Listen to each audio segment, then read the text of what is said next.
பகவான் நாம சங்கீர்த்தனம் பண்ண பண்ண அந்த உள்ளுக்குள்ள அந்த நாக்கு சிச்சிக்கும் அதுக்கு மிஞ்சினது ஒண்ணுமே கிடையாது. அந்த ருச்சி அனுபவிச்சாச்சுன்னா அப்புறம் அனுபவிக்க ஒரு ருச்சி உண்டான்னு உலகத்துல.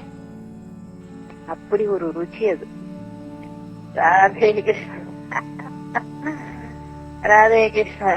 டிவியில பார்த்த அட்வர்டைஸ்மெண்ட கேட்டு அவன் சொல்றான், இந்த சாக்லேட் அந்த சாக்லேட் இந்த ஹோட்டல்ல போனா நல்லா இருக்க. என்ன ருச்சி, அதெல்லாம் அருச்சின்னு ஆயிடும். அவ்வளவு மதுரம். அந்த மதுரமான நாமத்துக்கு அத்தனை ருச்சி. மதுரம்னு சொன்னா அந்த நாம ருச்சிக்கா. ஒரு காலத்திலே உனக்கு எங்களுக்கும் அந்த நாமத்தினுடைய ருச்சி என்னங்கிறது தெரியும். நீங்க பாட்டுக்கு ஜபிக்க ஜபிக்க ஜபிக்க உங்க குடும்பத்துல உங்ககிட்ட மாறுதல்களை உங்க கண்ணெதிர்க்க நீங்க பார்ப்பீங்க. உங்க உடம்புல, உங்க மனசுல, உங்க புத்தியில, உங்க வார்த்தைகள்ல, உங்களுடைய நடவடிக்கைகள்ல ஒரு தெய்வீகம் தானா வந்துடும். வாழ்க்கை அணுகிற முறை மாறும். எந்த கவலையா இருந்தாலும் ஜெபிச்சு பாருங்க, கொஞ்ச நேரத்துல மனசு அப்படி லேசாயிடும்.